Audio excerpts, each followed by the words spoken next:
Okay, let's talk about something we all face: chaos. You know, that moment a crisis hits at work or you're in a heated argument, and how you react can make things so much better, or, let's be honest, a whole lot worse. So we're going to dive in and uncover the one psychological trait that can really make you fearless when everything gets stressful. We've all been there, right? The pressure hits and bam, before you even know what's happening, you've said or done something you instantly wish you could just snatch back out of the air. It's that awful feeling of being a passenger to your own emotions, just reacting on autopilot instead of being in the driver's seat. Seriously, think about it for a second. That snappy comeback you didn't mean, that flash of panic that made you freeze, that impulsive decision that you regretted 5 minutes later. It's a universal feeling, that little pang of, why did I do that? But what if you could actually get ahead of that moment and choose a different path? This slide just lays it out so perfectly.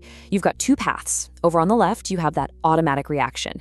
It's instant, it's emotional, and yeah, it's often regretted. But on the right, you have the thoughtful response. It's considered, it's logical, and it's totally intentional. The real superpower we're talking about today is how to consistently jump from that left column over to the right. So how do we actually do it? Is it just about having more willpower, gritting your teeth and hoping for the best? Well, not exactly. Turns out there's a much better way. You've probably seen people who seem to just sail through chaos with this incredible calm. It's not magic, I promise. It's a specific psychological tool they're using. And here's the best part. This is not some special gift that only a few lucky people are born with. Nope. It's a definable, it's an understandable, and most importantly, it's a trainable trait.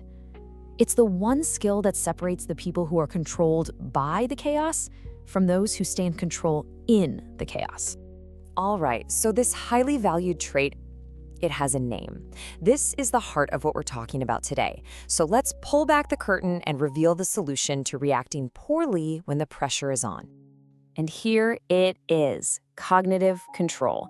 Now I know, it sounds a little academic, but let's break it down because it's actually pretty simple. Cognitive inhibition is just a fancy way of saying you can stop an impulse in its tracks. And advanced emotional regulation is your power to manage your feelings and choose how to act. You put them together and you get the ability to stay calm and think straight even when everything around you is going nuts. So forget all the technical terms for just a second. If you remember one thing, it's this. At its heart, cognitive control is simply about the pause. It is the learned ability to create a tiny little gap in time between what happens to you and how you react to it. And in that gap, well, that's where all your power is. You know, the best way to think about this is like having a mental pause button. It's a button you can actually learn to press the second you feel that rush of stress or anger or panic. So let's look at how you'd actually use it in a real-world situation. This breaks it down perfectly. So let's just imagine. Step 1, the trigger. You get a blunt, super critical email from your boss about a project you poured your heart into. Your gut reaction? Your fingers are already flying to type back an angry, defensive reply.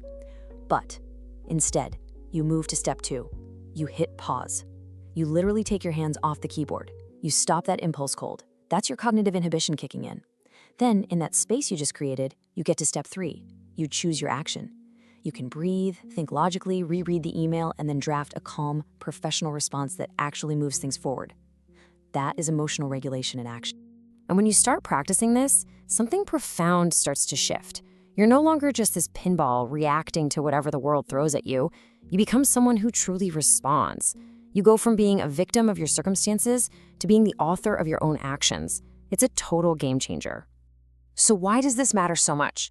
Because the power of that tiny little pause gives you space to think. It lets your logical brain catch up with your emotional brain. And what does that do? Well, it leads to way better decisions, way less regret, and so much less stress. Because you are back in control of yourself, even when you can't control this situation at all. Now, I want to be really clear about this.